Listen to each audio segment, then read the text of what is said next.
So hello everyone. तो आज के इस वीडियो में हम देखने वाले हैं कि एमसीक्यू ऑफ द डे। तो आज के इस वीडियो में हम कुछ इंपॉर्टेंट एमसीक्यूज़ को डिस्कस करने वाले हैं। तो चलिए आज के इस वीडियो को स्टार्ट करते हैं। सो हमारा फर्स्ट क्वेश्चन है कि खदिर के 3 वेदों का वर्णन किस महाकाशय में हमें मिलता है। So this is the question. उसके 4 ऑप्शन हम देखने वाले हैं। So the first option is कुष्ठहर महाकाशय, उसके बाद है कंडुग्न महाकाशय, उदर्द प्रशमन महाकाशय एंड वर्ण्य महाकाशय। तो इसका आंसर क्या हो सकता है, आपको सोचना है कि खदिर के 3 वेदों का वर्णन किस महाकाशय में मिलता है। तो इसका करेक्ट आंसर है उदर्द प्रशमन महाकाशय। ठीक है, तो उसका रेफरेंस कहाँ पे आया है? चरक सूत्रस्थान 4थे अध्याय में इसका रेफरेंस आया है। तो देखो इसको कैसे ध्यान में रखेंगे हम। यहाँ पे क्या कंसिडर करना है आपको, खदीर का जो द और र है, मतलब दीर जो है ना खदीर का द और र, और उदर्द में क्या आता है दर्द द र द, राइट। इस प्रकार से आप ध्यान में रख सकते हो। द र और यहाँ पे दर्द है तो द र द, इस प्रकार से आप ध्यान में रख सकते हो। ठीक है, थोड़ा वियर्ड ट्रिक है लेकिन ऐसी चीज़ें आपको ध्यान में रखती है। हम ये जो एमसीक्यू पैटर्न क्यों यहाँ पे इंट्रोड्यूस करें, ताकि आपको ऑडियो विजुअल जो आपकी मेमोरी है इससे आपको क्वेश्चंस याद रहेंगे, इसलिए हमने ये स्टार्ट किया है। सो इस प्रकार से ये हमारा फर्स्ट क्वेश्चन था। तो चलिए नेक्स्ट क्वेश्चन की तरफ बढ़ते हैं। So the next question is लगन में घर्षणार्थ किस द्रव्य का प्रयोग करना चाहिए। तो जो लगन व्याधि होता है उसमें घर्षणार्थ हमें किस द्रव्य का प्रयोग करना चाहिए। And the options are, option है यवक्षार, उसके बाद है तुत्थ, देन गोरोचन एंड उसके बाद में आता है सभी पर्याय योग्य। तो उसमें से क्या आंसर हो सकता है आपके हिसाब से, आपको सोचना है। लगन में घर्षणार्थ किस द्रव्य का प्रयोग आपको करना चाहिए। And the correct answer is सभी पर्याय योग्य, मतलब लगन में आप सभी द्रव्यों का यहाँ पे प्रयोग कर सकते हो। इसका रेफरेंस आया है सुश्रुत उत्तर तंत्र 14th अध्याय में।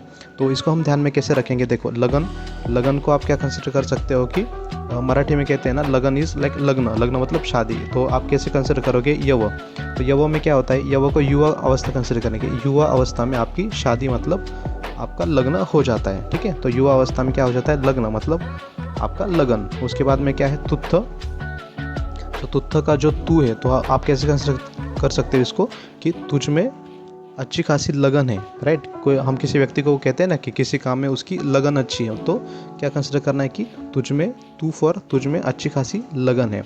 उसके बाद में गोरोचन, जो गोरे लोग होते हैं ना, मतलब जो फॉरेनर्स लोग होते हैं गोरे, उनमें किसी काम के प्रति उनकी लगन अच्छी होती है। इस प्रकार से आप तीनों भी कंसिडर कर सकते हो। एंड युवा अवस्था में भी आपको किसी काम के प्रति अच्छी लगन होती है, ऐसा भी आप कंसिडर कर सकते हो। ठीक है, नेक्स्ट क्वेश्चन की तरफ बढ़ते हैं। नेक्स्ट क्वेश्चन इज दैट अष्टांग संग्रह मतानुसार सक्त न अल्पद्रुत भाष्यचल यह किस मत का लक्षण है।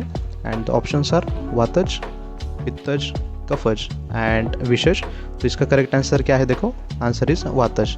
तो कैसे ध्यान में रखना है आपको, देखो यहाँ पे सक्त न अल्पद्रुत भाष्यचल, मतलब न अल्पद्रुत मतलब क्या है यहाँ पे कि द्रुत मतलब गति जो होती है ना, अल्प नहीं है मतलब ज़्यादा गति है यहाँ पे, राइट। उसके बाद में क्या है यहाँ पे चल, तो चल गुण किस चीज़ का होता है, चल गुण ऑब्वियसली वात के रिलेटेड आपको पता ही। तो अष्टांग संग्रह के मतानुसार इसका करेक्ट आंसर है वातज मत, ऐसा आप ध्यान में रख सकते हो। इसका रेफरेंस आया है अष्टांग संग्रह निदान स्थान 6th अध्याय में। ठीक है, चलो नेक्स्ट क्वेश्चन की तरफ बढ़ते हैं। द नेक्स्ट क्वेश्चन इज स्फटिकाभम द्रवम स्निग्धम मधुरम मधुगंधी च यह किसका लक्षण है। ऑप्शंस आर शुद्ध आर्थ, ओज, शुद्ध शुक्र एंड मधु।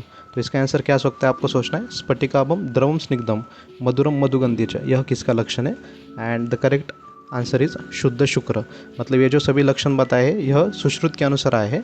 सुश्रुत शारीस्थान 2nd अध्याय में आए। तो सुश्रुत ने क्या माना है कि आपका जो शुक्र होता है ना, शुक्र का गंध उसने मधुर माना है। उसके बाद मधुगंधी च, मतलब मधुगंधी च, तो आपको यहाँ पे कंफ्यूज नहीं होना है कि मधुगंधी है इसलिए यह मधु का होगा, ऐसा बिल्कुल भी नहीं। आपको सुश्रुत ने, सुश्रुत मतलब जो हम उसे सर्जन मानते हैं, तो सर्जन ने कहा था कि शुक्र का गंध ये मधुर होता है और मधुगंधी जैसा होता है। एंड ऑब्वियसली शुक्र कैसा होता है, स्निग्ध होता है, द्रव होता है, स्फटिकाभम, राइट। इस प्रकार से आपको ध्यान में रखना है। स्फटिक मतलब क्या होता है, मराठी में उसको तुरटी बोलते हैं। तो ऑब्वियसली स्फटिकाभम मीन्स थोड़ा क्रिस्टलाइन उसका नेचर होता है, एंड वाइट कलर भी आप उसको कंसिडर कर सकते हो, राइट। सो इस प्रकार से सुश्रुत ने उसको क्या माना है, शुद्ध शुक्र के लक्षण माने हैं। So the next question is that कपिकच्चू का स्वरूप क्या होता है। कपिकच्चू जो होता है उसका स्वरूप क्या है, दिस इज फ्रॉम द द्रव्यगुण पॉइंट। सो ऑप्शंस आर वृक्ष, क्षूप, देन गुल्म एंड लता। तो इसमें से आपका क्या आंसर आ सकता है, देखो हाँ, कपिकच्चू का स्वरूप क्या है, लता यहाँ पे बताए गए। गुल्म एंड लता में आप कंफ्यूज हो सकते हो कि दोनों का one and the same meaning आता है, लेकिन फिर भी अगर उसके डीप में आप जाओगे तो उसका जो क्लासिकल टेक्स्ट का मीनिंग है वो थोड़े अलग अलग आता है। गुल्म मतलब पूरा एक दूसरे में एंटेंगल्ड होते हैं, और लता मतलब लता कैन बी स्ट्रेट ऑल्सो। तो यहाँ पे इसका करेक्ट आंसर है लता, ये द्रव्यगुण पॉइंट ऑफ व्यू से है। तो देखिए कपी कच्चू का हमने यहाँ पे इमेज डाला है कि कपी कच्चू की ऐसे लता होती है, मतलब बड़े बड़े पेड़ों पर भी ये स्प्रेड हो जाती है। लता मतलब उसकी जो टहनियाँ होती है यहाँ उधर किसी पे भी रिलाई होके वो बढ़ती है। ठीक है, तो नेक्स्ट क्वेश्चन की तरफ हम बढ़ते हैं। The next question is that which of the following bones ossifies lastly. Options are lunate, capitate, pisiform and triquetral. So यहाँ पे आपको आंसर क्या होना चाहिए, आप सोच सकते हो कि कौन सा बोन लास्ट में ऑसिफाई होता है। The answer is pisiform. यहाँ पे एक्चुअली इसका कॉन्सेप्ट नहीं है, बट अगर आपको ट्रिक्स के फॉर्म में अगर याद रखना है तो मैं आपको यहाँ पे ट्रिक बता रहा हूँ कि पीसी फॉर्म हम किसी भी कॉन्वर्सेशन के बीच में हम बोलते हैं ना कि हमें आप बीच में क्यों पीस रहे हो, तो आपको पता है कि हम बीच में कॉन्वर्सेशन के बीच में कब पीसते हैं लोगों के, एकदम लास्ट में पीसते हैं ना। एकदम स्टार्टिंग में कॉन्वर्सेशन तो हमें मज़ा आता है, लेकिन एकदम लास्ट में जब फेज आता है तो हम किसी कॉन्वर्सेशन के बीच में हम बोलते हैं ना कि हम पीस जाते हैं पूरा। So that is PC form. तो कब पीसते हैं, एकदम लास्ट में हम पीसते हैं। यहाँ पे देखो ऑसिफाई लास्टली, तो लास्ट में हम कहते हैं पीसते हैं, तो पीसी इज़ लास्टली। हम कब पीसते हैं, लास्ट में एकदम पीसते हैं। इस प्रकार से आप ध्यान में रख सकते हो। थोड़े फनी ट्रिक्स है, लेकिन लास्ट में आपको इसी प्रकार से ट्रिक्स याद आते हैं। देखो एग्जाम के वक्त में ऐसे जो फनी ट्रिक्स होते हैं ना वही आपको याद आते हैं। ठीक है, तो चलो नेक्स्ट क्वेश्चन की तरफ हम बढ़ते हैं। The next question is that Madhav निदान के अनुसार गुदज अर्श की साध्य असाध्यता क्या है।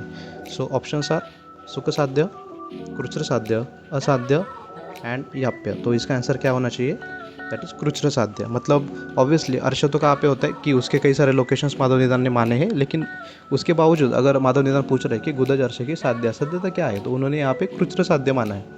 क्योंकि माधव निदान भी मानते हैं कि हाँ, अगर आप गुदज अर्श में अगर सर्जिकल कुछ कर जाते हो तो वहाँ पे साध्य असाध्य के ऑब्वियसली साध्य के चांसेस ज़्यादा है। क्योंकि गुदज अर्श के हमने देखा है कि सर्जिकल अगर हम उसको ट्रीट करते हैं तो वो साध्य भी हो जाता है। इसी प्रकार से माधव निदान ने गुदज अर्श को कृच्छ्र साध्य माना है। मतलब एकदम सुख साध्य नहीं है, लेकिन सर्जिकल अगर आप उसमें इंटरवेंशन करोगे तो वो साध्य हो जाता है, इस प्रकार से माना है। सो द आंसर इज कृच्छ्र साध्य। तो इसका रेफरेंस है माधव निदान 5th अध्याय। ठीक है, सो नेक्स्ट क्वेश्चन इज चरक के अनुसार पांडु रोग किस धातु की दृष्टि से होता है। तो ऑप्शंस आर रस, रक्त, मेद एंड मज्जा। सो इसका करेक्ट आंसर क्या होना चाहिए, चरक के अनुसार पांडु रोग किस धातु की दृष्टि से होता है। सो इसका आंसर है रस। हमें पता है कि पांडु रोग जो हम धातुगत या फिर धातु दृष्टि से जो लक्षण उत्पन्न होते हैं उसमें जो कौन से व्याधि आते हैं हमने उसमें लर्न किया है कि पांडु। लेकिन अगर आपको ध्यान में नहीं आ रहा है तो ऑब्वियसली आपको ध्यान में रखना है कि रस धातु का जो क्षय होता है उसके कारण जो स्किन पे लक्षण हमें देखने मिलते हैं तो उससे पांडु होता है। तो पांडु में क्या होता है कि स्किन का कलर पूरा वाइट ऐसा दिखने लगता है, या फिर जो आपका बल क्षय होता है तो ऑब्वियसली रस धातु के क्षय से लक्षण अपने को देखने मिलते हैं। तो इसका रेफरेंस क्या है, चरक सूत्र स्थान 28। ठीक है, सो इस प्रकार से आज के इस वीडियो में हमने कुछ MCQs देखे हैं। सो इसी प्रकार से अगर आपको ऑडियो विजुअल फॉर्मेट में MCQs और चाहिए तो आप हमें कमेंट में ऐसा सजेस्ट कर सकते हो, ताकि आपके बस क्वेश्चन सॉल्व करने से इंपॉर्टेंट है कि ऑडियो विजुअल मेमोरी आपके माइंड में फिट होनी चाहिए। तो ऐसा इमेजिन कीजिए कि ऐसे फ्रिक्वेंटली अगर हम वीडियोस डालेंगे तो ये क्वेश्चंस आपके परफेक्ट होते चले जाएंगे, एंड उसी MCQ के रिलेटेड जो भी कुछ कॉन्सेप्ट्स है उसको भी हम डिटेल में यहाँ पे नेक्स्ट वीडियोज़ में एक्सप्लेन करने का ट्राई करने वाले। चलो तो नेक्स्ट वीडियो में हम फिर से मिलेंगे, तब तक के लिए चलो गुड बाय।